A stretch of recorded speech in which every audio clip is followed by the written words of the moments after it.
Art కాలేజీలో చదువుతున్నప్పుడు దగ్గర నుంచి కూడా ఆయన మదిలో ఉన్నటువంటి ఆయన బ్రెయిన్ చైల్డ్.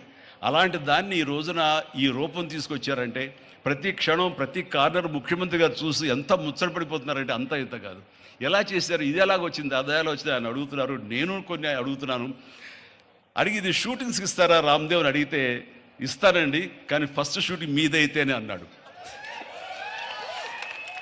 ఇప్పుడు నువ్వు ఆ మాట అన్నావు కదా, ఇప్పుడు కొత్తగా హీరోయిన్ని తీసుకొచ్చి ఆ అమ్మాయితో స్టెప్లు వేయాలంటే ఈ ఎండలో ఎలా ఉంటుందేమో తెలియదు, కానీ ఏదో చలికాలం అయినప్పుడు నెక్స్ట్ చలికాలం అయితే చేస్తానే అన్నాను. ఈలోగా వర్షాలు పడి ఇవన్నీ ఇంకొంచెం పచ్చగా ఉంటాయండి. 1 or 2 years లోపల ఇది అద్భుతంగా ఉంటుంది, కంటికి కనువింపుగా ఉంటుంది చెప్పేసి ఆయన చెప్తుంటే కనుక ఐ కుడ్ ఇమాజిన్. అట్లాగే ఇక్కడ వెడ్డింగ్ ప్లాన్ చేసుకోవచ్చు, వెడ్డింగ్స్ కానీ ఇతర రిసెప్షన్స్ కానివ్వండి, పలు ఈవెంట్స్, అలాగే ఐస్కి సంబంధించినటువంటి ఆ స్కేటింగ్ సంబంధించిన చేయాలని ఇలా ఎన్నెన్నో ప్లాన్స్ ఉన్నాయండి. అవన్నీ కూడా చేయగలడు, ఆ సామర్థ్యం ఉంది. అలాగే ప్రభుత్వం కూడా ఖచ్చితంగా సపోర్ట్ చేస్తారు, అందుకు సమాయుత్తమై ఉన్నారు ఆయన. అందుకనే ఎంతో బిజీగా ఉన్నారు సీఎం గారు. ఇవాళ చూస్తే కనుక మనుషులు ఇంటి చుట్టూ ఉన్నారు.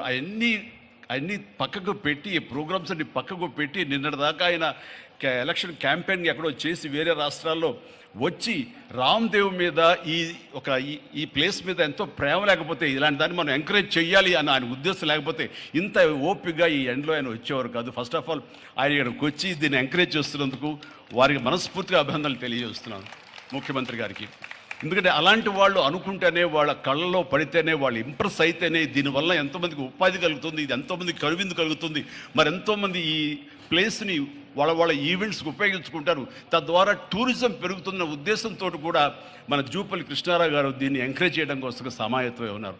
అలా ప్రభుత్వ సహకారాలు దీనికి మెండుగా ఉంటాయని ఆశాభావం వ్యక్తం చేస్తూ, మీరు ఏదైతే కనుక ఊహించారో రామ్దేవ్, అది త్వరలో ఖచ్చితంగా అవుతుంది. ఇవి అద్భుతమైనటువంటి ఒక ల్యాండ్ మార్క్ అవుతుంది, ఒక కళాకృతి అవుతుంది. అది రాష్ట్రానికి వన్నీ తీసుకొస్తుంది, హైదరాబాద్కి తలమానికంగా ఉంటుంది.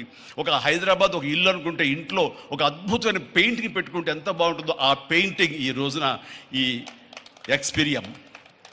ఎక్స్పీరియన్స్ తోటి నేను చెప్తున్నాను, this will be a beautiful piece of art.